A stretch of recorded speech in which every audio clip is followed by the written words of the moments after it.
I'm here today to talk about a disturbing question, which has an equally disturbing answer. My topic is the secrets of domestic violence. And the question I'm going to tackle is the one question everyone always asks. Why does she stay? Why would anyone stay with a man who beats her? I'm not a psychiatrist, a social worker, or an expert in domestic violence. I'm just one woman with a story to tell. I was 22. I had just graduated from Harvard College. I'd moved to New York City for my first job as a writer and editor at 17 magazine. And I had a very big secret. My secret was that I had this gun, loaded with hollow point bullets, pointed at my head by the man who I thought was my soulmate, many, many times. The man who I loved more than anybody on earth held a gun to my head and threatened to kill me more times than I can even remember. I'm here to tell you the story of crazy love, a psychological trap disguised as love, one that millions of women and even a few men fall into every year. It may even be your story. I don't look like a typical domestic violence survivor. I have a BA in English from Harvard College, an MBA in marketing from Wharton Business School. I spent most of my career working for Fortune 500 companies, including Johnson & Johnson, Leo Burnett, and the Washington Post. I've been married for almost 20 years to my second husband, and we have 3 kids together. So my first message for you is that domestic violence happens to everyone. All races, all religions, all income and education levels. It's everywhere. And my second message is that everyone thinks domestic violence happens to women, that it's a women's issue. Not exactly. Over 85% of abusers are men. And domestic abuse happens only in intimate, interdependent, long-term relationships. In other words, in families. The last place we would want or expect to find violence, which is one reason domestic abuse is so confusing. I would have told you myself that I was the last person on earth who would stay with a man who beats me. But in fact, I was a very typical victim because of my age. I was 22. And in the United States, women ages 16 to 24 are 3 times as likely to be domestic violence victims as women of other ages. And over 500 women and girls this age are killed every year by abusive partners, boyfriends and husbands in the United States. I met Connor on a cold, rainy January night. He sat next to me on the New York City subway, and he started chatting me up. He told me 2 things. One was that he too had just graduated from an Ivy League school, and that he worked at a very impressive Wall Street bank. But what made the biggest impression on me that first meeting was that he was smart and funny. And he looked like a farm boy. He had these big cheeks, these big apple cheeks, and this wheat blonde hair, and he seemed so sweet. One of the smartest things Connor did from the very beginning was to create the illusion that I was the dominant partner in the relationship. He did this, especially at the beginning, by idolizing me. We started dating, and he loved everything about me. That I was smart, that I'd gone to Harvard, that I was passionate about helping teenage girls and my job. He wanted to know everything about my family and my childhood, my hopes and dreams. Connor believed in me as a writer and a woman in a way that no one else ever had. And he also created a magical atmosphere of trust between us by confessing his secret, which was that as a very young boy, starting at age 4, he had been savagely and repeatedly physically abused by his stepfather. And the abuse had gotten so bad that he had had to drop out of school in 8th grade, even though he was very smart. And he'd spent almost 20 years rebuilding his life, which is why that Ivy League degree and the Wall Street job and his bright, shiny future meant so much to him.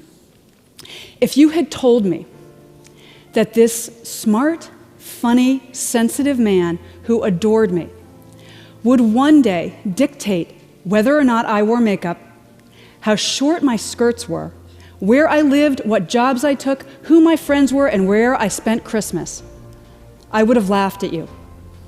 Because there was not a hint of violence or control or anger in Connor at the beginning. I didn't know that the first stage in any domestic violence relationship is to seduce and charm the victim. I also didn't know that the second step is to isolate the victim. Now, Connor did not come home one day and announce, hey, all this Romeo and Juliet stuff has been great, but I need to move into the next phase where I isolate you and I abuse you. Instead, Connor came home one Friday evening, and he told me that he had quit his job that day, his dream job. And he said that he had quit his job because of me, because I had made him feel so safe and loved that he didn't need to prove himself on Wall Street anymore. And he just wanted to get out of the city and away from his abusive, dysfunctional family and move to a tiny town in New England where he could start his life over with me by his side. Now, the last thing I wanted to do was leave New York and my dream job, but I thought you made sacrifices for your soulmate. So I agreed, and I quit my job, and Connor and I left Manhattan together. I had no idea I was falling into crazy love, that I was walking headfirst into a carefully laid physical, financial, and psychological trap. The next step in the domestic violence pattern is to introduce the threat of violence and see how she reacts. And here's where those guns come in.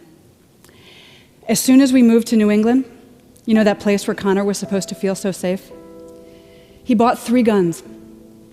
He kept one in the glove compartment of our car.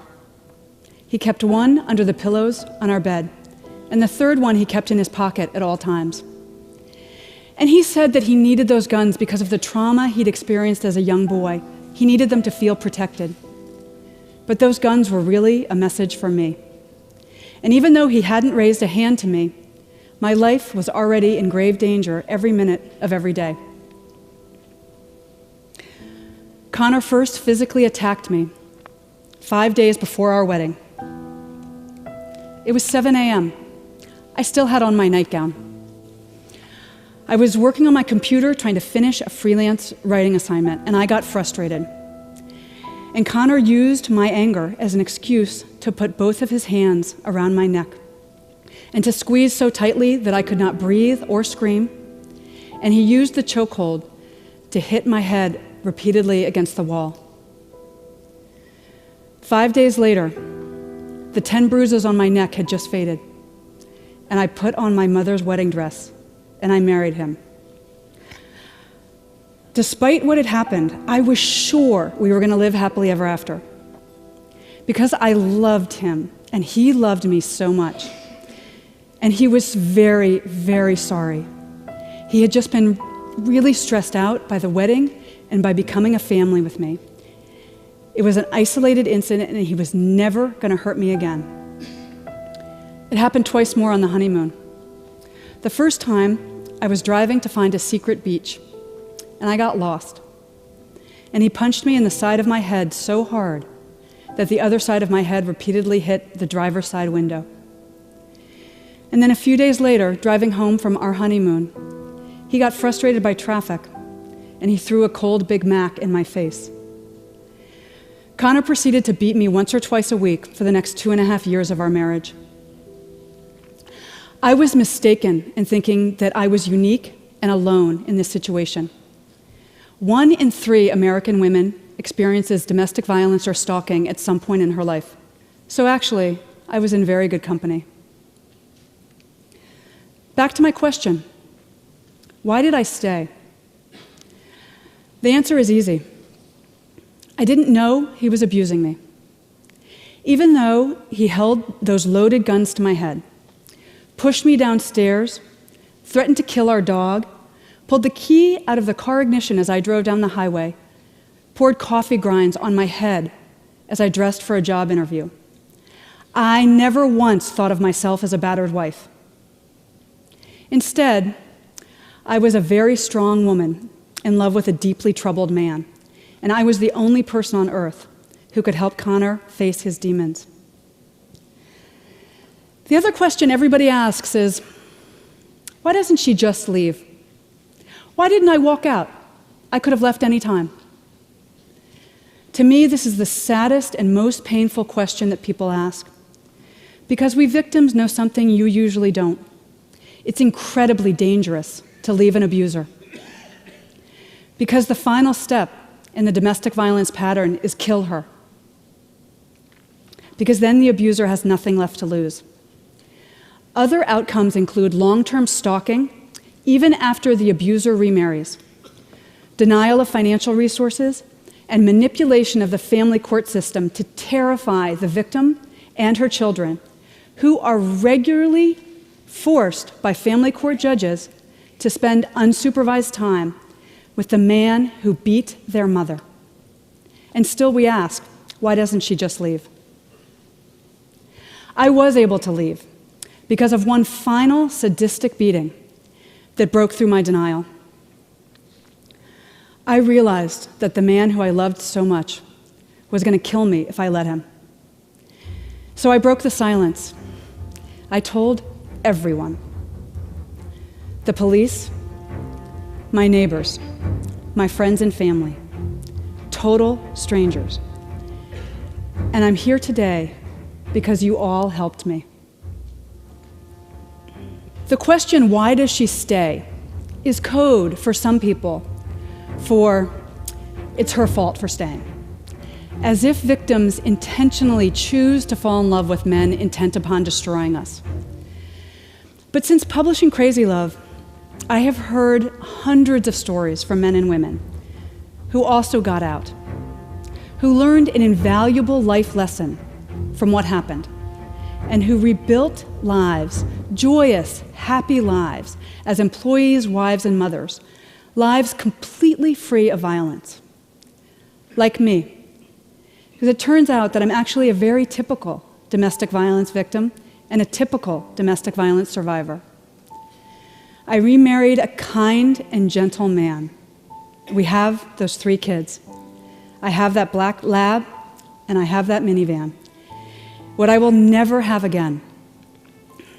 Now, right now, maybe you're thinking, wow, this is fascinating. Or, wow, how stupid was she? But this whole time, I've actually been talking about you. I promise you, there are several people listening to me right now who are currently being abused, or who were abused as children, or who are abusers themselves. Abuse could be affecting your daughter, your sister, your best friend right now. I was able to end my own crazy love story by breaking the silence. I'm still breaking the silence today. It's my way of helping other victims. And it's my final request of you. Talk about what you heard here. Abuse thrives only in silence. You have the power to end domestic violence simply by shining a spotlight on it. We victims need everyone. We need every one of you to understand the secrets of domestic violence. Show abuse the light of day by talking about it with your children, your coworkers, your friends and family. Recast survivors as wonderful, lovable people with full futures. Recognize the early signs of violence and conscientiously intervene, de-escalate it, show victims a safe way out. Together, we can make our beds, our dinner tables, and our families the safe and peaceful oases they should be. Thank you.